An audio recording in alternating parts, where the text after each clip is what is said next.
We all teach Anapanasati meditation.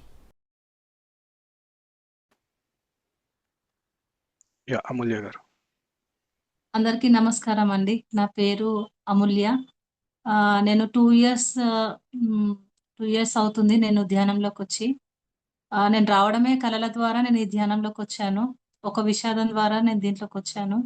మా father చనిపోయారు. చనిపోయిన తర్వాత ఒక ఆతృత అన్నమాట. ఈ చనిపోయిన వాళ్ళెక్కడుంటారు? ఆయనంటే చాలా ఇష్టం నాకు. అంటే ఆయన లేకపోతే నేనింక లేను. అంటే ఇంకా ఇల్లు పక్కన ఉండడం వల్ల మార్నింగ్ నుంచి నైట్ వరకు కనిపించేవారు. బిజినెస్‌లో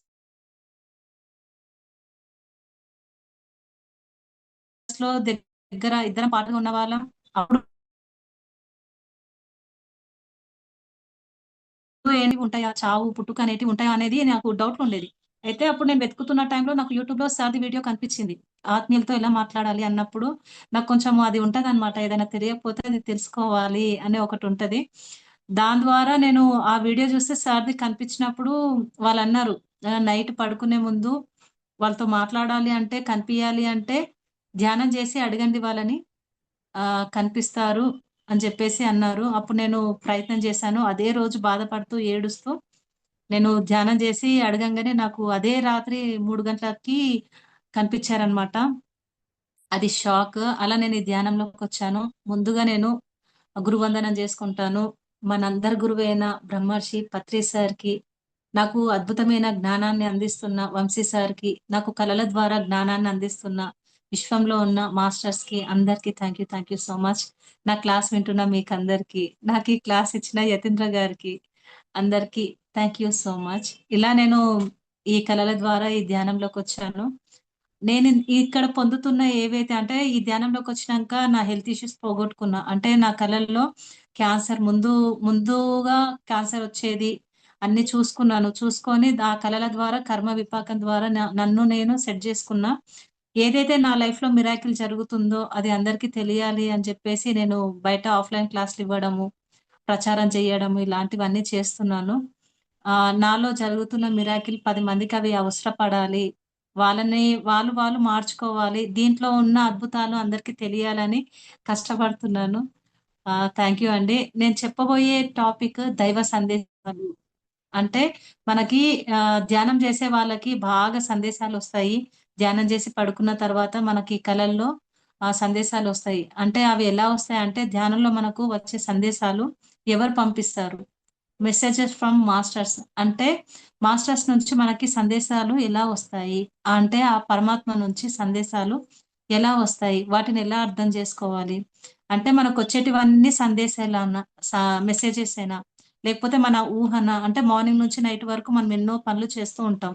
ఎన్నో బాధలు పడుతూ ఉంటాం. ఇరిటేషన్‌లో ఉంటాము. అంటే నిద్రపోయిన తర్వాత అవి మనకు నిజంగా అవి కలలేనా? లేకపోతే ఆలోచన ద్వారా వచ్చినాయా? అని కన్‌ఫ్యూజన్‌గా ఉంటది. ఎలా అంటే మనం పడుకున్నప్పుడు ధ్యానంలో ఉన్న వాళ్ళకి మాత్రమే ఇవెక్కువొస్తాయి. ధ్యానం చేసేవాళ్ళు ప్రతి ఒక్కరు మనకొచ్చే సందేశాలు రికార్డ్ చేసుకుంటూ ఉండాలి. ఎప్పటికప్పుడు మనం రికార్డ్ చేసుకోవాలి. ఎందుకంటే మనం ప్రతిరోజు అనుకుంటాము. మనల్ని మనం మార్చుకోవాలి. ఫ్యూచర్‌లో మనం ఏ కొత్త కర్మ చేయగూడదు అనే ఒక ఉద్దేశ్యంతో మనం డైలీ ధ్యానం చేయడము, అలా ఉండడం వల్ల మెసేజెస్ మాస్టర్స్ ఏందంటే ప్రతిరోజు మనకి ఏదో ఒక రూపంలో అంటే ఒక మనిషి ద్వారా గాని, ఒక ఫోను ద్వారా గాని వెదర్ ద్వారా గాని, ప్రకృతి ద్వారా గాని, అలా మాటల ద్వారా అంటే ఇన్నర్ వాయిస్ ద్వారా అట్లా రకరకాలుగా మనకు మెసేజ్‌లిస్తారు. అంటే అన్నీ మనం తీసుకోవద్దు. మన లైఫ్‌కి ఏదైతే ఉపయోగపడుతుందో, దాని నుంచి మనం ఏమైతే తీసుకోవాలనుకుంటున్నామో, అంటే మన లైఫ్‌కి ఇదే అవసరం అంటే అంతే తీసుకోవాలి. అంటే ఏవేవో చూపిచ్చేస్తారు. కొంతమందుంటారు. వాళ్ళేందంటే డీప్‌గా ఎళ్ళిపోతారనమాట. వాళ్ళేందంటే ధ్యానంలో లేని వాళ్ళకి మనం అన్నీ ఓపెన్‌గా చెప్పగూడదు. నాకు పైనుంచి అవి మెసేజ్‌లొచ్చినియి అంటే వాళ్ళు మనల్ని పిచ్చోల్లాగా జూసుకుంటారు. ధ్యానంలో చేసే వాళ్ళకే మనం అన్నీ షేరింగ్ జేసుకోవాలి. అంటే వాళ్ళకి అనుభవాలుంటాయి గదా! అనుభవమే జ్ఞానం అంటారు గదా! అనుభవాలున్న వాళ్ళకి మనం షేర్ జేసుకుంటే వాళ్ళకర్థమవుతది. చాలామంది ఏం జేస్తారంటే నాకు అమ్మవారొచ్చి ఒళ్ళో పడుకోబెట్టుకుంది. నాకు పైనుంచి ఆ మెసేజొచ్చింది అని ఇచ్చేస్తూ ఉంటారు. ఏందంటే ఎదుటివారికి హృదయంలో మనం ఎలా అయిపోతామంటే నిజం జెప్పాలంటే ఒక పిచ్చోళ్ళనుకుంటారు. అలాగ నేను కొంతమందిని జూస్తున్నాను. అంటే ఏ మెసేజొచ్చినా అన్నీ ఓపెన్‌గా చెప్పకుండా అది మన జీవితానికి ఏ విధంగా ఉపయోగపడుతుంది. అంటే ధ్యానం చేసే వాళ్ళతో షేర్ చేసుకోవాలి గానీ, బయట వాళ్ళతో అంత ఓపెన్‌గా మనం అవ్వగూడదు. ఇంకోటేందంటే ఇవి ఎప్పటికప్పుడు మనం రికార్డ్ చేసుకుంటూ ఒక బుక్‌లో మనం నోట్ చేసుకోవాలి. ఈ డ్రీమ్ వచ్చింది అంటే మనము దీంట్లో గత జన్మలు కనిపిస్తాయి. దీంట్లో ఏంటంటే ప్రస్తుతం మనల్ని ఎవరైనా ఇబ్బంది పెడితే వాళ్ళకి సంబంధించింది ధ్యానంలో గాని, విజన్‌లో గాని మనకి అది కనిపిస్తది. కనిపించినప్పుడు ఏందంటే ఎప్పటికప్పుడు రికార్డ్ చేసుకోవాలంటే నాకెలా అవుతుందంటే ఎగ్జాక్ట్‌లీ 3 మంత్స్‌కి అది జరిగిపోతది. ఏదైతే ఫ్యూచర్‌లో జరిగేది అది పెద్దగా జరిగేది నా లైఫ్‌లో చిన్నగొచ్చి ఎళ్ళిపోతది. అలాంటివి గూడా దీంట్లో అవుతాయి. అంటే నేను రావడమే ఈ ధ్యానంలోకి చాలా తొందరగా పికప్ అయిపోయాను. అంటే ఫస్ట్ డేనే నేను హాస్టల్‌గా కనెక్ట్ అయిపోయాను. అప్పటినుంచి నాకు మెసేజులు రావడము, మా ఫాదర్‌తో నేను కనెక్ట్ అవ్వడము, అక్కడి నుంచి అన్ని మెసేజులు తీసుకోవడం. ఆయన చనిపోయిన తర్వాత గూడా ఎలా అంటే అందంగా కనిపియడము, అక్కడి నుంచి నన్ను అమ్ము, బుడ్డి అని పిలుస్తాడు. అక్కడి నుంచి నాకన్నీ చెప్తాడు. ఈ బిజినెస్ రాబోతుంది, ఇది జరగబోతుంది, ఇదంతా అవన్నీ చూడడం వల్ల నాకేందంటే హాస్టల్‌గా ఈ భూమి మీద నేను మార్నింగ్ ఎలాగా ఉంటున్నో, నైట్ అయ్యిందంటే హాస్టల్‌గంతా తిరగడం అనేది నేను చూసాను. ఏంటంటే ఇవి అందరికి నేను చెప్పను. ధ్యానంలో లేని వాళ్ళకి నేను చెప్పను. వాళ్ళు నన్ను వేరేలాగా అనుకుంటారు. ధ్యానం చేసే వాళ్ళు మాత్రమే వాళ్ళకి అనుభవాలుంటాయి గాబట్టి నేను చెప్తున్నాను. ఈ దైవ సందేశంలో ఆహ్, నాకు ఫస్ట్ ఎక్స్‌పీరియన్స్ అంటే నాకు ఎలా ఈ విజన్స్ కనిపిస్తున్నాయి అని నాకెలా అర్థమయ్యిందంటే, మా వంశీ సార్‌ది క్లాస్ అవుతుంది హైదరాబాద్‌లో. అక్కడ ధ్యానం చేస్తున్నాం అందరము. అక్కడ నేను ధ్యానం చేసినప్పుడు నాకు ధ్యానంలోనే ఒక విజనొచ్చింది. మా మావయ్య హాస్పిటల్‌లో ఉన్నాడు. ఆయన ఐసీయూలో పెట్టారు. అక్కడెళ్లి ఆయన చేయి పట్టుకొని నేను బాధపడుతున్నా. అది నాకు కనిపిచ్చింది. కనిపించిన తర్వాత నేను లైట్ తీసుకున్నాను. నాకప్పుడు కొత్తలో ఏం తెలీదు. తర్వాత ఇంటికొచ్చిన తర్వాత నా ఫ్రెండ్ అడిగింది. నువ్వు ధ్యానం చేశాక నీకేం కనిపిచ్చింది?" అంటే డిస్కషన్ చేసుకుంటాం గదా! అప్పుడు తనేమనిందంటే నేనడిగినప్పుడు నాకంతా ఆకాశం కనిపిచ్చింది. ఇంకేం కనిపియలేదు అనింది. నేనేమన్నానంటే, "ఇట్లా మా మావయ్య బాధపడుతున్నాడు. నేను ఆయన చేతి పట్టుకున్నాను.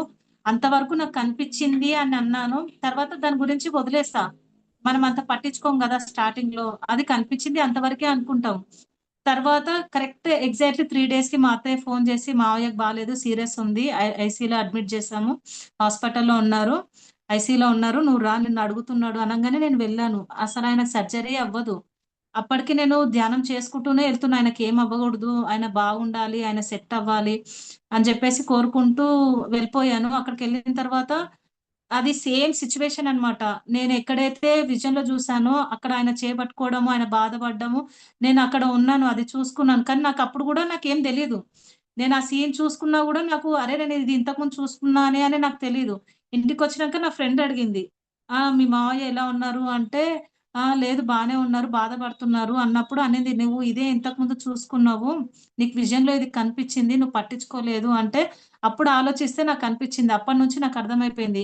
నాకు ధ్యానంలో కనిపిచ్చేది, కలలో కనిపిచ్చేది నాకన్నీ ముందే తెలుస్తున్నాయి. అవి కనిపిస్తున్నాయని అక్కడ పట్టుకున్నాను. అప్పటినుంచి మంచిగా ధ్యానం జేయడము, స్వాధ్యానము, సజ్జన సాంగత్యము దీంట్లో ఎక్కువుంటున్నాను. అంటే ఆ మాస్టర్స్ తోటి నేను ఏమనుకున్నా అంటే, ఆ విశ్వంతో నేను సరెండర్ అయిపోయా. అంటే ఈ జన్మ తీసుకొని భూమి మీదకి నేనెందుకొచ్చానంటే, నా నుంచి ఏదో సేవ జేయాలి. విశ్వానికి నేనేదో సేవ జేయడానికి ఈ జన్మ తీసుకున్నా.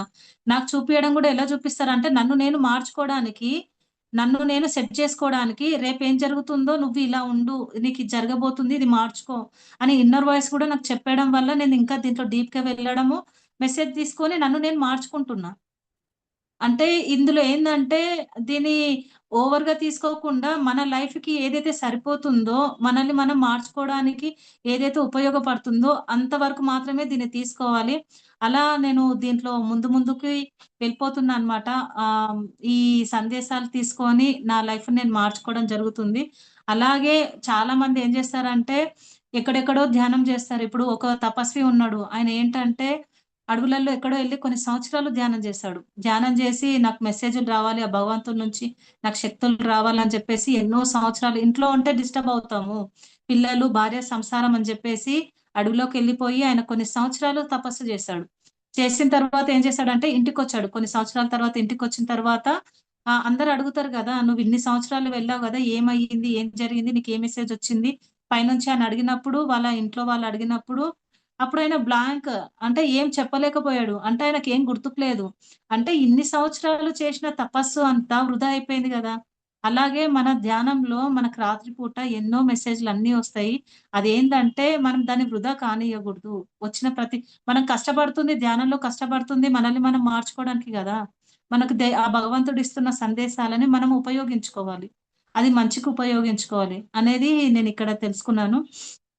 ఇంకోటేందంటే నేను ఈ ఈ సందేశాలు ఏ విధంగా నాకు ఉపయోగపడుతున్నాయంటే నా ఫ్యూచర్‌ని మార్చేస్తుంది.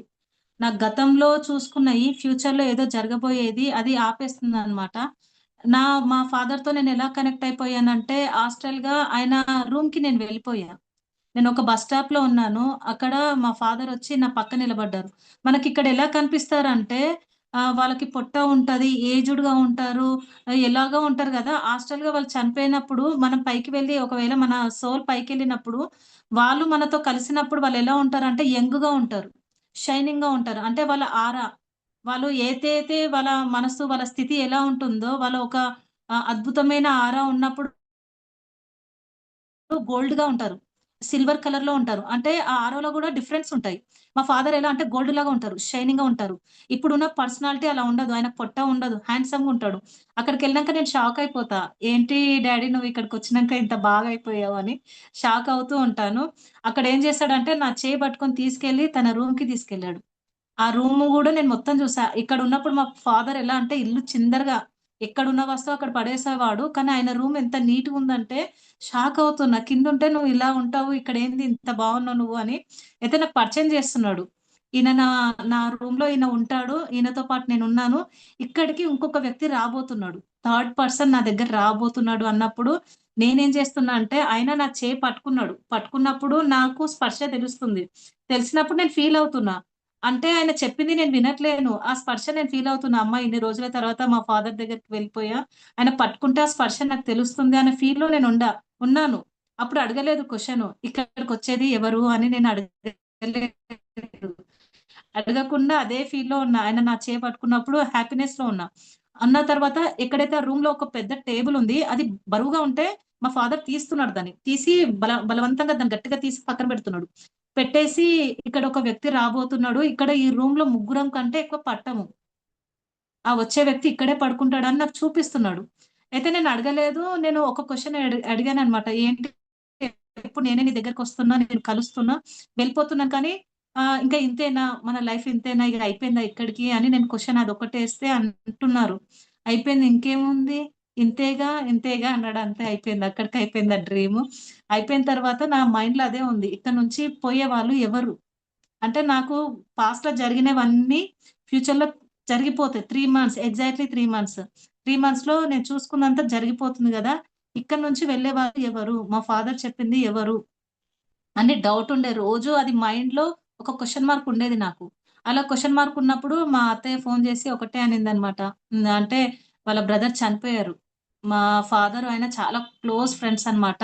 చుట్టాలు గూడా అవుతారు. బ్రదర్ అవుతారు. అయితే మా అత్తయ్య ఫోను జేసి అనింది, "ఆయన లేరు, చనిపోయారు. మేము ఊరు నుంచి రావడానికి లేట్ అవుతుంది. నువ్వెళ్ళు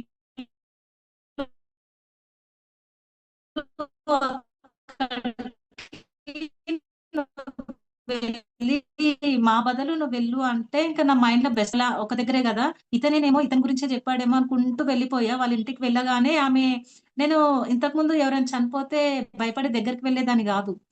ఒకవేళ నేను ఆ శవాన్ని చూసాననుకోండి నైట్ అంతా పడుకోకుండా 1 మంత్ సఫర్ అయితుండే. నిమ్మకాయలు దిండు కింద పెట్టుకోవడము, చెప్పులు తెచ్చి మంచం కింద అన్ని బొట్లన్నీ పెట్టుకొని అంత భయముండేది. శ్మశానమన్నా, చావులంటే భయముండేది. అలాంటిది అక్కడికి వెళ్ళా. ఈ ధ్యానంలోకొచ్చినాక ఇంకా ధైర్యం వచ్చేసింది. చావు పుట్టుక అర్థమైపోయింది. అక్కడికెళ్ళి ఆయనని అలాగే అబ్జర్వ్ చేస్తున్నాను. ఆమొచ్చి నన్ను గట్టిగా హగ్ చేసుకుంది. హగ్ చేసుకొని ఒకటే అనింది. మీకులాగే నా భర్త గూడా మిమ్మల్ని వదిలిపెట్టినట్టే నా భర్త గూడా నా పిల్లల్ని వదిలిపెట్టి ఎళ్ళిపోయాడు. పోతూ పోతూ మీ డ్యాడీ మా ఆయనని తీసుకొని ఎళ్ళిపోయాడు. ఒక్కడే అయిపోయాడని జెప్పేసి ఆయన ఆయనతో పాటు ఈయనని తీసుకెళ్ళిపోయాడని ఒక మెసేజ్ ఈయననే మీ మీ నాన్నని ఈయనని తీసుకెళ్ళిపోయాడని నాకు మెసేజ్ ఇచ్చింది. అలా అప్పుడు నేను అర్థం చేసుకున్నా. అంటే మనకి ఏంటంటే ధ్యానంలోకొచ్చినాక మన ఎనర్జీస్ అది మన చైతన్యం డెవలప్ అయ్యే కొద్దీ మనకు ఆ నుంచి మెసేజ్‌లొస్తాయి. దాన్ని ఎలా రకంగా అంటే మనము ఎవరిని ఇబ్బంది పెట్టకుండా, ఓపెన్ అయిపోయి అన్నీ చెప్పకుండా దాని నుంచి మనం ఒకటి తీసుకోవాలి. మెసేజ్ తీసుకోవాలి. మనల్ని మనం మార్చుకోవడానికి మాత్రమే పడేలా చేసుకోవాలి. దీంట్లో ఏందంటే సుప్రీం సోర్స్ నుంచి గూడా మనకి మెసేజొస్తాయి. దీంట్లో 5 కేటగరీస్ ఉంటాయి. ఈ ఈ సందేశాలనేటివి 5 కేటగరీలుగా ఉన్నాయి. దానిలో మొదటిది ఏంటంటే సుప్రీం సోర్స్ నుంచి గూడా మనకు మెసేజెస్ ఒస్తాయి. రెండవది నెగెటివ్ సోర్స్ నుంచి మెసేజెస్ ఒస్తాయి. టీజింగ్ సోర్స్ నుంచి మెసేజెస్ ఒస్తాయి. సెల్ఫ్ ఇగో నుంచి గూడా మనకు మెసేజెస్ ఒస్తాయి. ఇలా 5 రకాలుంటాయి. ఇంకొకటేందంటే ఎర్త్ బౌండ్ సోర్స్ నుంచి గూడా మనకి మెసేజులొస్తాయి. మనకి పరమాత్మ నుంచి మెసేజ్‌లు ఎలా ఒస్తాయి అంటే ధ్యానం చెయ్యి, శాకాహారం ప్రచారం జెయ్యి, పిరమిడ్‌లు కట్టు, ఎదుటి వారికి సహాయం చెయ్యి. అంటే ధ్యానం చేసే వాళ్ళకి ఆ పరమాత్ముడు మనకిచ్చే మెసేజులు ఇవన్నమాట. అయితే శ్రీరాముడికి గూడా మెసేజొచ్చింది. ఏం మెసేజొచ్చిందంటే ఆయనకి వాళ్ళ తండ్రి గారొచ్చి ఒకరోజు ఏమంటారంటే, "రామా నువ్వు అడవిలోకి వెళ్ళిపోవాలి" అని అంటారనమాట. అన్నప్పుడు శ్రీరాముడు అంటారు, "రేపు మార్నింగ్ తెల్లారితే న మీరేంటి నన్ను అలా అడవిలోకి వెళ్ళిపోవాలి అని అన్నారు" అని చెప్పేసి ఆయనేం చేస్తాడంటే శ్రీరాముడు కళ్ళు మూసుకొని ధ్యానంలోకెళ్ళిపోతాడు. వెళ్ళిపోయిన తర్వాత ఆ పరమాత్మ ఏమని చెప్తాడంటే, "రామా నువ్వు జన్మ తీసుకొని భూమండలానికి వెళ్ళింది పట్టాభిషేకం చేసుకొని రాజ్యంలో ఆనందంగా ఉండడానికి కాదు. నువ్విక్కడికొచ్చింది నువ్విక్కడ అన్ని ధర్మాన్ని ప్రతిష్ఠించడానికి వచ్చావు. నువ్వు అక్కడుండి ఆనందంగా ఉండడానికి కాదు. వెంటనే నువ్వు బయలుదేరు. నువ్వు అడవులకు బయలుదేరని" మెసేజ్ రాంగానే కళ్ళు తెరిచి పితృవాక్య పరిపాలన అంటాడు శ్రీరాముడు. పితృడు అంటే తన తండ్రి ఈయన గాదు. ఆ పరమాత్ముడనమాట. పితృడు అంటే ఆ పరమాత్ముడు. ఆ పరమాత్ముడు ధ్యానంలో ఈయనకి మెసేజ్ ఇచ్చాడు. "నువ్విక్కడ ఉండగూడదు." మనమేమనుకుంటాము తండ్రి పితృవాక్య పరిపాలన అనంగానే తండ్రి చెప్పగానే వెళ్ళిపోయాడు అనుకుంటాం. తండ్రి అంటే ఈయన గాదు.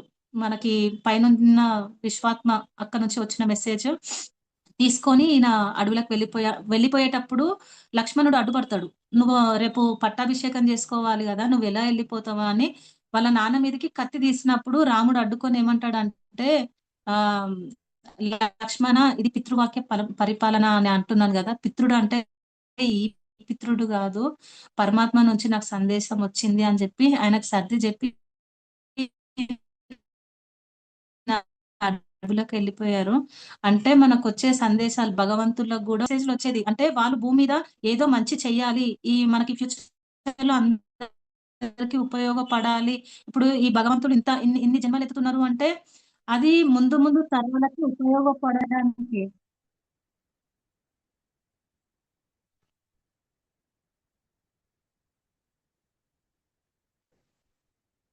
ఉపయోగపడవ ఉపయోగపడడానికే అలా మనము అర్థం జేసుకోవాలి. నెక్స్ట్ వచ్చేసి ఏందంటే, నాకొచ్చిన అరే! చెయ్యొద్దని చెప్పు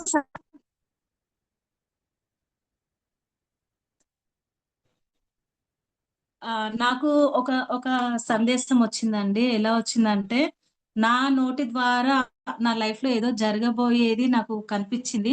అంటే నేను క్వెషన్ ఏసుకున్నాననమాట. నన్ను నేను మార్చుకోవాలా? ఏవైనా ఉన్నాయా? అంటే ప్రతిరోజు నేను ధ్యానంలో 72 బ్రష్ చేస్తాను. నైట్‌లో ధ్యానం చేసేటప్పుడు క్వెషన్ ఏసుకుంటా. నేను ఆధ్యాత్మికంగా ఎదగాలనుకుంటున్నా. నా గుణాలని మార్చుకోవాలనుకుంటున్నా. ఏవైనా నాలో లోపాలున్నాయా చూపియండి మాస్టర్స్ అని క్వెషన్ అడుగుతాను నేను. అయితే నా గుణాలకి సంబంధించింది ఒకరోజు నాకు మాస్టర్స్ చూపిచ్చారు. అదెలా అంటే మొత్తం ఓపెన్ ప్లేస్ అన్నమాట. ఓపెన్ ప్లేస్‌లో ఆహ్, ఒక ఋషి ఉన్నాడు. ఒక లేడీ గూడా ఉందన్నమాట. ముగ్గురున్నారు. ఆ గుడి గోపురం ముందు ఓపెన్ ప్లేస్‌లో నా ముందొచ్చి ఆయన నిలబడ్డాడన్నమాట. నిలబడిన తర్వాత నేను తన ముందు నిలబడ్డాను. అప్పుడు ఆవిడేమంటుందంటే పైన ఆకాశంలో ఒక చందమామ కనిపిస్తుంది. కనిపిస్తుంటే తననింది, "అయ్యప్ప దగ్గర స్వామిది జ్యోతి కనిపిస్తది గదా! అది ఇక్కడికొచ్చింది. అందరూ దర్శనం జేసుకోండి" అన్నప్పుడు నేను షాకు. శబరికి వెళ్ళాలి గదా! చూడాలంటే ఇక్కడికెందుకొచ్చిందని నేననుకున్నా. అంటే నాకెప్పటినుంచో కోరిక ఉంది. అంటే ఆ జ్యోతి నేను చూడాలి అంటే లేడీస్‌కి మనకవ్వదు గదా! మనం చూడలేం గదా! అక్కడికి వెళ్ళలేం గదా! అదొక్కటి మాత్రం నా మైండ్‌లో ఉంది. నేను చూడాలి అన్నప్పుడు. అయితే నాకు ఆ డ్రీమ్‌లో ఏందంటే ఆ జ్యోతి అక్కడ గుడి దగ్గర నాకు కనిపిచ్చింది. కనిపించినప్పుడు ఆమె అంటుంది, "ఆ జ్యోతి ఇక్కడికొచ్చింది దర్శనం చేసుకోండి" అన్నప్పుడు నేను దండం పెట్టుకున్నా. పెట్టుకున్న తర్వాత కాసేపటికి ఆ చందమామ పైన ఒక శివుడి లింగం వచ్చి ఆగిపోయింది. ఆగిపోయిన తర్వాత నేను దాన్ని అలాగే చూస్తున్నా. చూస్తుంటే దానినే అంటుంది. అదే జ్యోతి దాన్నే దండం పెట్టుకుంటే సరే అని పెట్టుకున్నాంక ఆ ఆ చందమామ పైనుంచి కిందికి దిగుతుంది.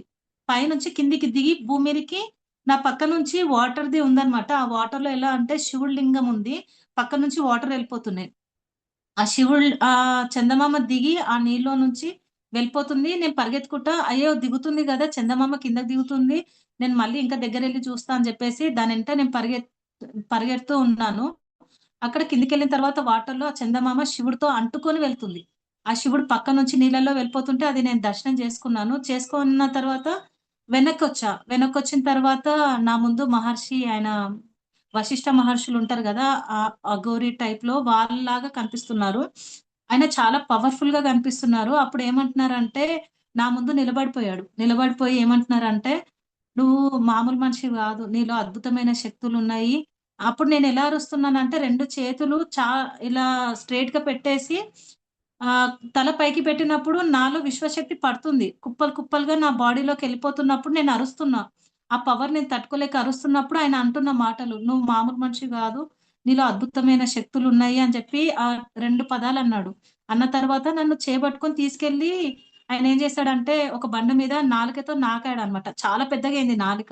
నాకినప్పుడు నేనక్కడ అనుకుంటున్నా ఏంది ఇంత పెద్ద మహర్షి నాలుకే ఇలా నాకుతున్నాడు అన్నప్పుడు నాకనిపించింది. ఇదేంటి ఇలా చేయకూడదు గదా! అన్నప్పుడు అక్కడ నాకు మెసేజొచ్చింది ఏంటంటే, నా నోటి ద్వారా ఏదో జరిగేదుంది. నేను విచక్షణతో ఉండాలి. ప్రతి మాట మాట్లాడే మాట నేను విచక్షణతో ఉండాలి. నా మాట ద్వారా ఏదో జరిగేదుంది అనేది నేనక్కడ మెసేజ్ తీసుకున్నాను. కానీ నా లైఫ్‌లో అది జరిగింది. నా ద్వారా జరిగేది ఎంతో పెద్దది జరగాలి. అది కానీ నేను అక్కడ చూసుకున్నాక ఏం చేసుకున్నా అంటే నా కల గుర్తొచ్చేది. నా నోరుని నేను చాలా వరకు మౌనంగా పెట్టుకున్నాను. ఎలా అంటే నాకు డ్రీమ్‌లో కనిపించింది గదా! నాలుక ఆ బండ మీద నాకేది. అక్కడ నేను తప్పు పట్టా. అంటే ఇంత పెద్ద మహర్షి ఇలా చేస్తున్నాడే.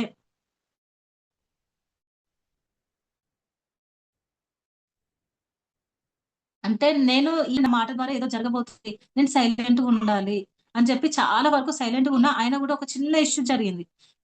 నా నోటి ద్వారానే ఇష్యూ జరిగింది. కానీ అక్కడ ఏం జరిగిందంటే నా మాట ద్వారా ఏదైతే జరిగిందో అది నాకు మళ్ళీ మంచికే జరిగింది. నేను ప్రతిరోజు ధ్యానంలో నాకు ఈ డ్రీమ్ కనిపించింది. నా వల్ల ఏదో జరగబోతుంది. అది జరగకూడదు. నేను రియలైజ్ అవుతున్నా. నేను ఎవరికో ఏదో చేస్తున్నా చేసా చేసుండొచ్చు కాబట్టి నాకిది జరగబోతుందని క్షమాపణ చెప్పుకునేదాన్ని. అలా చెప్తూ ఏమైపోయిందంటే నాకెంతో పెద్దగా జరిగేది. అది చిన్నగొచ్చి ఎళ్ళిపోయింది. ఆ చిన్నగొచ్చిన దాంట్లో గూడా నాకు చాలా పెద్ద సక్సెస్ ఒచ్చింది. నాకప్పటి వరకు ఉండేది. నేను ఒక మాస్టర్‌నవ్వాలి, నేను క్లాసెస్ చెప్పాలి అనుకున్నాను. ఒక అమ్మాయి వల్ల, ఆమె చేసిన డిస్టర్బెన్స్ వల్ల, నా నోటితో అన్న మాట ద్వారా అదెక్కడి నుంచి ఎక్కడో ఎళ్ళిపోయింది. ఒక గ్రూప్‌లో ఉండేదాన్ని నేను. ఆ గ్రూప్‌లో ఎలా అంటే నన్ను డిస్టర్బ్ చేసింది. నీ దగ్గర చాలా టాలెంట్ ఉంది గదా! నువ్వు ఇంతకంటే పెద్ద క్లాస్ చెప్పొచ్చు గదా!" అని నాకు చెప్పేది. గ్రూప్‌లో ఏంటంటే, ఈమె వేరే గ్రూప్‌లోకెళ్ళిపోతుంది. ఇంకా వేరే మాస్టర్‌తో ఇంకా వేరే బయట క్లాసెస్ చెప్తుందని డిస్టర్బెన్స్ చేసినప్పుడు నేనేం తప్పు పట్టలేదు. నేనేమనుకున్నా ఇవన్నీ నాకు వస్తున్నాయి అంటే, నాకు ముందు ఏదో మంచి జరగబోతుందని. ఏది జరిగినా నేను తీసుకునే ప్రతి ఒక్కటి నా లైఫ్‌లో ఏదైనా జరుగుతుందంటే, అందులో నేను వెతుక్కుంటా. నాకేదో మంచి జరిగేదుంది. నాకది ఒక బాధొచ్చిందంటే, ఆ బాధ నాకేదో నేర్పిస్తుంది. ఒక విషాదం వచ్చిందంటే, ఒక విజయం వస్తది నాకు. ఒక కష్టమొచ్చిందంటే, అక్కడ నేను ఎతుక్కుంటా. నన్ను నేను మార్చుకోవడానికి భగవంతుడు ఏదో చూపిస్తున్నాడు. అలా నన్ను నేను మార్చుకోవడం వల్ల ఇంకా ఏంటంటే, ఆ రోజు ఆ అమ్మాయి చేసిన డిస్టర్బెన్స్ వల్లనే ఈరోజు నేను ఆఫ్‌లైన్‌లో క్లాసులు చెప్పే అదృష్టాన్ని నాకు ఆ అమ్మాయే ఇచ్చింది. ఆ అమ్మాయికి నేను థాంక్స్ చెప్పుకుంటున్నాను. అంటే నాకు భగవంతుడు నా నోటి ద్వారా ఇది జరిగేది చూపిచ్చాడు. అక్కడ నేనేం చేశానంటే ఒక మెసేజ్ తీసుకున్నా. అంటే నా వల్ల ఇది జరగబోతుంది కదా! దాన్ని నేను ఆపేసుకున్నా. అంటే ప్రతి ఒక్కరికి మెసేజ్‌లొస్తాయి. అది ఎలా అంటే దాన్ని కొట్టి పడేయగూడదు. దాన్ని ఎక్సైట్ అయిపోకూడదు. నాకింత వచ్చిందే అది అనుకోకూడదు. మన లైఫ్‌కి ఏదైతే సరిపోతుందో, ఇది మన జీవితానికి ఏదైతే ఉపయోగపడుతుందనేది మాత్రమే దాన్ని తీసుకోవాలి. నేను అదే విధంగా నా ప్రతి విషయంలో నేను అలాగే తీసుకుంటున్నాను. ఎలా అంటే ఏది జరిగినా అది నా వాస్తవాన్ని నేనే గదా సృష్టించుకున్నాను. నేనే గదా ఇవన్నీ క్రియేట్ జేసుకున్నాను. నా వాస్తవాన్ని నేనే గదా చూసుకుంటున్నాను. నా లైఫ్‌లో వచ్చిన వాళ్ళంతా ఎవరు? నేను తెచ్చుకున్న వాళ్ళే గదా! కంప్లీట్‌గా రియలైజ్ అయిపోయి, ఆ విశ్వానికి సరెండర్ అయిపోయా. నన్నేం చేస్తావో చెయ్యి. నేను సేవ చేయాలనుకుంటున్నా అన్నప్పటి నుంచి ఇన్నర్ వాయిస్ బయటకొస్తుంది. ఇన్నర్ వాయిస్ లోపల నుంచి వాయిస్ నాకు బయటకొస్తుంది. నాకు యాక్సిడెంట్‌గా అనిపిచ్చింది. యాక్సిడెంట్‌గా అనిపిచ్చింది. అదెలా అంటే నేను చాలా రఫ్‌గా ఎళ్ళిపోతా అనమాట. ఓవర్‌టేక్ చేయందే ఆగను. అలా చేసేదాన్ని. నాకు యాక్సిడెంట్ కనిపించినప్పుడు డ్రీమ్‌లో యాక్సిడెంట్ కనిపించినప్పుడు బైక్ మీద ఎళ్ళేటప్పుడు అయినా గూడా నేను అలర్ట్‌గా లేకపోతే ఇన్నర్ వాయిస్ నాకు చెప్తుంది. "నువ్వెందుకు 2 నిమిషాలు లేట్‌గా ఎళ్ళొచ్చు గదా! అంత ఫాస్ట్‌గా ఎందుకెళ్తున్నావు? నువ్వు ఆ డ్రీమ్ చూసుకున్నా గూడా నువ్వెందుకు ఇట్లా ఎళ్తున్నావు?" అనే క్వెషన్స్ వస్తున్నాయి నాకు. అక్కడేం చేస్తున్నా అంటే, నన్ను నేనే తిట్టుకుంటున్నా. నీకా భగవంతుడు చెప్పినా గూడా నువ్వు వినట్లేవు. నిన్ను నువ్వు ఇంకా మార్చుకోవాలనేది నాకు నేను చెప్పుకుంటున్నా. అలా అంటే ఏదైనా మన విచక్షణని ఉపయోగించి వచ్చిన మెసేజ్‌ని మనం వాడుకోవాలి. యూజ్ చేసుకోవాలి. అలా మన జీవితాన్ని అద్భుతంగా మార్చుకోవచ్చు మాస్టర్స్. అలాగే ఇంకొకటి నెగెటివ్ సోల్స్ అని ఉంటాయి. అవి హింసాత్మ నుంచి వస్తాయన్నమాట. అంటే ఎవ్వరి స్థితిని బట్టి వాళ్ళకి మెసేజ్‌లొస్తాయి. ఇప్పుడు వీళ్ళుంటారు. ఉగ్రవాదులుంటారు. ఉగ్రవాదులు ఎందుకు వాళ్ళు అలా చేస్తారు అంటే, వాళ్ళ స్థితి అలా ఉంది గాబట్టే మాస్టర్స్ వాళ్ళకి తగ్గట్టు అలాంటి మెసేజ్‌లే చూపిస్తారు. మనం వాళ్ళని తప్పు పడతాం. వాళ్ళెందుకిట్లా బాంబులు పెడతారు? వాళ్ళెందుకిలా చంపుతారు అంటే, వాళ్ళు ఆ రకంగా సృష్టించుకొనొచ్చారు. వాళ్ళకలాంటి థాట్స్ ఉన్నాయి. వాళ్ళ స్థితి అలా ఉంది గాబట్టి, భగవంతుడు అలాంటి మెసేజ్‌లే వాళ్ళకొస్తాయి. ఆ విశ్వం నుంచి వాళ్ళకొస్తాయి గాబట్టే వాళ్ళట్లా తయారవుతారు. నేననుకునేదాన్ని. నాకు ఈ ధ్యానంలో రాకముందు డౌటుండేది. ఎందుకు వీళ్ళకి దయ, ప్రేమ, కరుణ ఉండదా? ఇప్పుడు మనకి హైదరాబాద్‌లో గోకుల్ చాట్ దగ్గర బాంబులు పేల్చారు. హోటల్‌లో బాంబులు పెట్టారు. ఇవన్నీ చేస్తున్నారు. ఇంత ఫ్యామిలీస్ పోతున్నాయి. వీళ్ళకి ఏం లాభము? ఇంత ప్రాణహాని. వీళ్ళెందుకిట్లా చేస్తున్నారు? ప్రేమ, కరుణ ఇదంతా వీళ్ళకుండదా? అని నేను ఫీలయ్యేదాన్ని. అయిన తర్వాత ఎప్పుడైతే ఈ ధ్యానంలోకొచ్చినాక ఇవన్నీ చూసానో, ఓహో!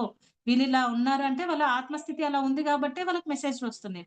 వాళ్ళలా జేస్తున్నారంటే వాళ్ళకలా చూపిస్తున్నారు మాస్టర్సు. అంటే వాళ్ళలో ఇంకా పరివర్తన ఇవేం రాలేదు. అంటే వాళ్ళ సోల్ అది డిజైన్ చేసుకొనొచ్చింది అనే విషయాన్ని నేను అర్థం చేసుకున్నా. ఇక్కడేందంటే ఎవరిని మనం తప్పు పట్టకూడదు. ఎవరి స్థితిలో వాళ్ళు కరెక్ట్. వాడి స్థితిలో వాడు కరెక్ట్. నా స్థితిలో నేను కరెక్ట్. అనేది మనం ఈ నెగెటివ్ సోల్స్ గూడా ఉంటాయి. అంటే మనకి ఈ నెగెటివ్ సోల్స్‌కి గూడా భగవంతుడు అంటే వాళ్ళ స్థాయిని బట్టి మెసేజ్‌లు పంపిస్తారు. దీని తర్వాత టీజింగ్ సోల్స్. టీజింగ్ సోల్స్ అంటే మనం చూస్తూ ఉంటాము. చనిపోయిన ఆత్మలు గాల్లో తేలుతూ తిరుగుతూ ఉంటాయి గదా! అవేం చేస్తాయంటే పైకి వెళ్ళకుండా కింద జన్మ తీసుకోకుండా ఆకతాయి వేషాలేస్తుంటాయన్నమాట.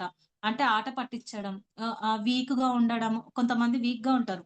భయంగా ఉంటారు. వాళ్ళకేందంటే ఈ సోల్స్ వాళ్ళని పట్టేసుకుంటాయి. పట్టేసుకొని ఏం చేస్తాయంటే వేరే వాళ్ళ రూపంలో గాని మాస్కులు ధరించుకొని నేనే అమ్మవారిని, నేనే నీ ఫ్రెండ్‌ని అని జెప్పేసి వాళ్ళని ఆట పట్టిస్తుంటారు. అంటే ఈ సోర్స్‌లో ఇన్ని రకాలుగా ఉంటాయి. అంటే ఆకతాయి ఆత్మలు గూడా ఉంటాయి. వాటికి గూడా సందేశాలొస్తాయి. వాళ్ళు ఎలా తీసుకుంటారంటే కొన్ని అంటే కొందరు హింసాత్మకంగా ఉంటారు. కొందరేమో ఎలా అంటే టీజింగ్ సోల్స్. వాళ్ళు ఏడిపించడానికే ఇప్పుడు మనం కొన్ని సినిమాలలో గూడా చూస్తూ ఉంటాము. చెట్ల మీద కూర్చోవడము, గాల్లో తేలడము, కింద ఉన్న మనుషుల్ని పట్టుకొని పీడించుకొని సతాయించడం వాళ్ళకి అవి సరదా అన్నమాట. వాళ్ళు ఎంజాయ్ జేస్తాయి. కానీ వాళ్ళ ఎలా అంటే మన ఆర వీక్‌గా ఉన్న వాళ్ళని, భయంలో ఉన్న వాళ్ళని, అలాంటి వాళ్ళని అవి అట్రాక్ట్ చేస్తాయి. మనం ఎప్పుడైతే స్ట్రాంగ్‌గా ఉంటామో, మన ఆరా ఎప్పుడైతే స్ట్రాంగ్‌గా ఉంటామో, అవి మన జోలికి రావు. మనం ధ్యానంలో ఉన్నాం కాబట్టి అవి మన దగ్గరికి రావు మాస్టర్స్. ఇంకోటేందంటే ఆహ్, earth bound souls. Earth bound souls వాళ్ళకి గూడా మెసేజ్‌లొస్తాయి. ఇవి ఎలా అంటే ఇప్పుడు మనము ఊరేగింపులు, తిరణాల దగ్గర, అమ్మవారి గుళ్ళ దగ్గర ఊరేగింపులు ఇవన్నీ అవుతుంటాయి గదా! అక్కడ ఏందంటే ఆ సౌండ్‌లుంటాయి గదా! ఆ వాతావరణము, ఆ డ్రమ్ సౌండ్‌లకి కొంతమంది ఎలా అంటే ఆ సౌండ్‌లకి దానికి ఆహ్, వెళ్ళిపోతారనమాట. ట్రాన్స్‌లోకెళ్ళిపోతారు. వెళ్ళిపోయినప్పుడు ఏందంటే 90% అమ్మవార్ల దగ్గర పూనకమొచ్చి ఊగుతున్నారు అంటే వాళ్ళంతా అమ్మవాళ్ళు కాదు. వాళ్ళకు ఎర్త్ బౌండ్ సోల్స్ పట్టుకుంటాయన్నమాట. ఎందుకు పట్టుకుంటాయంటే, అక్కడ కొంతమంది యాక్టివ్‌గా కొన్ని సంవత్సరాలు మేకను గొయ్యడము, కోడిని గొయ్యడము, అట్లా చేయడం వల్ల వాళ్ళు అలా ఎంజాయ్ చేస్తూ ఉండేవాళ్ళు తిరణాలలో. వాళ్ళేంటంటే సడెన్‌గా చనిపోయి పైన లోకాలు వెళ్లరు. వాళ్ళు పైన లోకాలు వెళ్ళకుండా ఆ గుడి చుట్టూ, ఆ ఊర్ల చుట్టూ అక్కడి వైపే తిరుగుతూ ఉంటారు.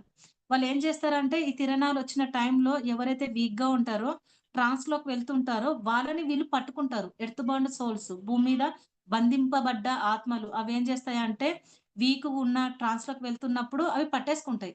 పట్టేసుకొని ఏం చేస్తాయంటే మేకని కొయ్యి, కోడిని గొయ్యి, దున్నపోతుని గొయ్యి, నాకు కల్లును పెట్టు, అట్లా వాళ్ళ కోరికలన్నీ వీరి ద్వారా తీర్చుకుంటాయి. ఎక్కడ అమ్మవారు ఇప్పుడు అమ్మవారికి మనం ఎలాగో బిడ్డలమో, జంతువులు గూడా మేక గాని, కోడి గాని ఆమె బిడ్డలే ఇవన్నీ. అలాంటప్పుడు ఆమె ఎందుకు కోరుతది? నాకు బలిదానం ఇవ్వండి, ప్రాణాన్ని ఇట్లా తీయండనైతే తను కోరదు. ఎప్పుడు ఈ ఇలా పూనకం వచ్చి ఎప్పుడైతే వీళ్ళంటారో, మేకని బలివ్వు, దానమివ్వు అని అన్నారంటే వాళ్ళు ఎర్త్ బౌండ్ సోల్స్. మనం అలా గుర్తుపెట్టుకోవాలి. ఎప్పుడైనా అమ్మవారు ఏ బలిదానం కోరదు. అప్పుడు వీళ్ళేం చేస్తారంటే ఊగిపోతారనమాట. ఊగిపోయి నేనే అమ్మవారిని, నాకది పెట్టండ్రా, నాకు మేకను కొయ్యండ్రా అని ఇవన్నీ అంటారు. ఇదేందంటే ఎర్త్ బౌండ్ సోల్స్ వాళ్ళని పట్టుకొని వీళ్ళు అంటే అక్కడ మేకల్ని, కోళ్ళని కోస్తే వీళ్ళకి పండుగ గదా! సెలబ్రేషన్ గదా! అలా ఎర్త్ బౌండ్ సోల్స్ ఏం చేస్తాయంటే వీళ్ళని అంటే కొంతమంది ఆహ్, 10% నేను అందరిని అనను. దీంట్లో ఇప్పుడు సికింద్రాబాద్‌లో బోనాలవుతాయి. ఆ బోనాల దగ్గర కొంతమంది అమ్మవార్లు ఇస్తారు ఇన్ఫర్మేషన్స్ ఇస్తారు. అంటే ఇది జరగబోతుంది, ఇది జరగబోతుంది అని చెప్తూ ఉంటారు. అంటే ఫ్యూచర్‌లో ఇది జరగబోతుంది. అలాంటి వాళ్ళని నమ్మొచ్చు. అంటే ఇందులో అన్ని ఎర్త్ బౌండ్ సోల్స్ అని చెప్పడానికి లేదు. ఎప్పుడైతే బలిదానాన్ని కోరుతుందో, హింసను కోరుతుందో వాళ్ళు అమ్మవారు కాదు. ఎర్త్ బౌండ్ సోల్స్ వాళ్ళని పట్టుకొని ఆట ఆడిస్తారు. ఎప్పుడైతే ఓన్లీ మెసేజే ఇస్తారు గదా! వాళ్ళకి నిజంగానే అమ్మవారు వచ్చి కూర్చొని వాళ్ళ ద్వారా మనకు మెసేజ్ ఇస్తది. ఫ్యూచర్‌లో ఇది జరగబోతుంది. ఇది మార్చుకోండి. ఇది చెయ్యండిరా మీరు అని సికింద్రాబాద్ మీరు వినే ఉంటారు. ప్రతి సంవత్సరము మనకి టీవీ 9లో ఈ న్యూస్ ఛానెల్‌లో మనకు చూపిస్తారు. ఈ సంవత్సరం అమ్మవారు ఇది చెప్పబోతుందంట. ఇది జరగబోతుందంట. ఇది న్యూస్ బాగా మనకు తెలుసు అందరికి మనం వింటూ ఉంటాము. ఇలా ఎర్త్ బౌండ్ సోల్స్ గూడా ఉంటాయి. ఇంకొకటేందంటే కొంతమంది ఈ మెసేజ్‌లు ఆహ్, నేను ఫర్ ఎగ్జాంపుల్ ఇంకొకటి గూడా చెప్తాను. ఎలా అంటే ధ్యానం ఒక పిరమిడ్ సెంటర్‌కి ఒక ఇద్దరు ఫ్రెండ్స్ వచ్చారనమాట. చాలా మందొచ్చారు. వాళ్ళతో పాటు ఇద్దరు ఫ్రెండ్స్ వచ్చారు. అక్కడ వాళ్ళు క్లోజ్ అయిపోయారనమాట. వైఫ్ అండ్ ఈమెకి సెపరేట్ లైఫ్ ఉంది. ఫ్యామిలీ ఉంది. పిల్లలు అంతా. ఇంకొక అబ్బాయి గూడా ఫ్యామిలీ ఫ్రెండ్స్ వీళ్ళందరూ ఉన్నారు. ఫ్యామిలీ భార్య, పిల్లలు అంతా ఉన్నారు. ఎవరికి వాళ్ళకి ఫ్యామిలీస్ ఉన్నాయి. అక్కడ ఫ్రెండ్స్ అయిపోయినంక ఈ అమ్మాయి ఏం చేసిందంటే ఇష్టాన్ని పెంచుకుంది. ఇద్దరు ఇష్టపడ్డారు. ఇష్టపడిన తర్వాత తనేం చేసిందంటే డ్రీమ్స్‌లో చూసుకుంది. ఇతన్ని నేను ఇష్టపడుతున్నాను గదా! తినకి నాకు ఎందుకు నేనింత ఇష్టపడుతున్నాను చూసుకున్నప్పుడు మాస్టర్స్ విజన్ చూపిచ్చారు. ఏమని చూపిచ్చారంటే, గత జన్మలో వీళ్ళిద్దరు లవ్ చేసుకున్నారు. అక్కడ పేరెంట్స్ ఒప్పుకోలేదు. ఒప్పుకోకపోతే ఏం చేశారంటే సూసైడ్ చేసుకున్నారు. అది ఈమె చూసుకుంది. గతాన్ని చూసుకొని ప్రెజెంట్ ఏమంటదంటే, "మేము గతంలో విడిపోయాం గదా! ఇప్పుడు మేము పెళ్లి చేసుకుంటాం. మేము ఇప్పుడు కలిసిపోతాం. ఇప్పుడు మేము ప్రేమించుకున్నాము అంటే, మేము కలవడానికే." అంటే రాంగ్‌గా తను అర్థం చేసుకుంది. ఇప్పుడు మనకి ఏ మెసేజ్ వచ్చినా గూడా ఇప్పుడు ఒక అనుభవం కిందకే తీసుకోవాలి. గత జన్మలో ఏవి కనిపించినా ఇప్పుడు మనతో కలిసి ఉన్న ప్రతి ఒక్క వ్యక్తి గతం నుంచి మనం తెచ్చుకున్నదే. అందరికీ రిలేషన్స్ ఉంటాయి. మనం కలుస్తున్నాము ఇప్పుడు ఇంతమందిమి ఇక్కడ ఉన్నామంటే, మనకి గతంలోనే మనకన్నీ బంధాలతోటి గాని, లేదంటే మనకి ఫ్రెండ్స్ గాని ఏదో ఒకటి ఉంటేనే ఇప్పుడు అందరం మనం మీట్ అవుతాం ఇక్కడ. అలాగే ఏదైనా అనుభవం కిందకి తీసుకోవాలి గాని, బంధం పెట్టేసుకొని, గతంలో నువ్వు నాకు భర్తవు గదా! ఇప్పుడు నా ఫ్యామిలీని వదిలేస్తా, నువ్వు నాతో ఉండు అంటే అది అవ్వదు గదా! మనల్ని నమ్ముకున్న కొంతమంది ఉంటారు. మన ఫ్యామిలీ మెంబర్స్, పిల్లలు గాని. తనేం చేసిందంటే ఎంతమంది చెప్పినా వినలేదు. నేను గత జన్మ చూసుకున్నాను గదా! ఈయననే నా భర్త. మేము మళ్ళీ పెళ్లి చేసుకుంటాం. మళ్ళీ లైఫ్ మేము చూసుకుంటాము అని ఫైట్ జేసి ఎవరు ఒప్పుకోకపోతే మళ్ళీ ఈ జన్మలో గూడా సూసైడ్ జేసుకుంటారు. ఈ జన్మలో గూడా సూసైడ్ చేసుకుంది. ఇక్కడ ఏం నేర్చుకోవాలంటే, మన విచక్షణ ఉపయోగించాలి. మనకెన్నో చూపిస్తారు. చూపిచ్చిన దాంట్లో అన్నీ తీసుకోవద్దు. మన జీవితానికి ఏదైతే ఉపయోగపడుతుందో, దాన్ని మాత్రమే విచక్షణ అనే ఖడ్గంతోటి కట్ జేసి, అందులో ఉపయోగపడే ఒక ముక్కను మాత్రమే మన జీవితంలో తీసుకొని ఉపయోగించుకోవాలి. అంటే అనుభవం కిందకే తీసుకోవాలి. ఏం గనిపించినా సరే ఇప్పుడు తమ్ముడుగా కనిపించినప్పుడు గతంలో ఒక కొడుకుగా కనిపిస్తాడు. అవునా! సరేలే అని ఒక ఫీలింగ్ పెట్టుకోవాలి గానీ, మొత్తము గత జన్మలో చూసుకున్న లైఫ్ అంతా ఇప్పుడు తెంచుకోకూడదు మనం. ఆ ఎరుకతో ఉండాలి. ఆ జ్ఞానంతో ఉండాలి. ఇది మనం తెలుసుకోవాలి. అంటే సందేశాలు ఏవొచ్చినా గూడా దాని నుంచి మనం ఏం నేర్చుకోవాలి? అది ఏం నేర్పిస్తుంది? దాని నుంచి మనం ఏం చేసుకోవాలి అనేది తెలుసుకోవాలి. ఇంకోటి వ్యక్తిగత అహంకారం నుంచి గూడా మనకి మెసేజ్‌లొస్తాయి, సందేశాలొస్తాయి. అంటే మనం ధ్యానంలో కూర్చున్నప్పుడు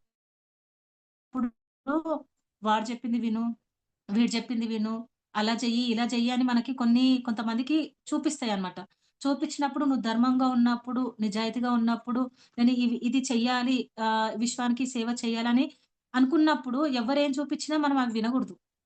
ఆఖరికి బుద్ధుడేమంటారంటే, "నువ్వు ధర్మంగా కరెక్ట్‌గా ఉన్నప్పుడు, నేను ఆ ధ్యానంలో, ఆ విజన్‌లో నేనొచ్చి చెప్పినా గూడా నా మాట నువ్వు వినొద్దు. నీకు నచ్చింది నువ్వు చెయ్యి. నీ నీ నీ ఇన్నర్‌గా ఏదైతే అనుకుంటున్నావో అది చెయ్యి." అంటల నుంచి అన్నీ చెప్తుంటాయి. ఇది చెయ్యి, అది చెయ్యి అన్నప్పుడు ఏదైతే కరెక్ట్ కరెక్ట్‌గా ఉందో, ఏదైతే ధర్మంగా ఉందో దాన్ని మాత్రమే తీసుకోవాలని బుద్ధుడు చెప్తున్నాడు. ఇలా రకరకాలుగా మనకి సందేశాలొస్తాయి మాస్టర్స్. నేను చెప్పిన 5 రకాల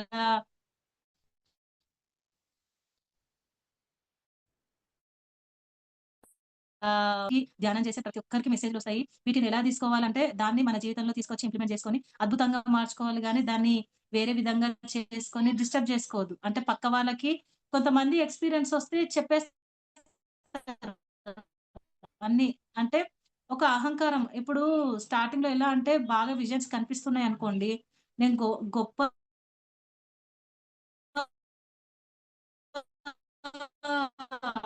సో, అనుకోని చూసాను.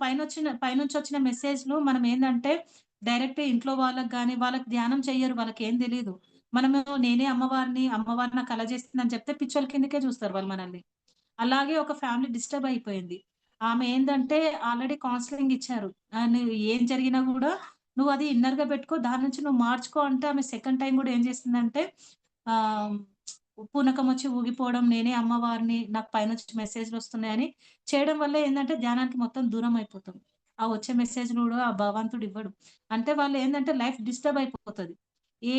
ఏ సందేశం వచ్చినా గూడా మన జీవితంలో దాన్ని మన ఈ ప్రస్తుతం ఉన్న జీవితంలో మార్చుకోవడానికే చూపిస్తారు. మనం ధర్మంలో ఎప్పుడైతే ఉంటామో, మనల్ని మనం మార్చుకోవాలని అడుగుతాం గదా! జ్ఞానసిద్ధి ఇవ్వండి.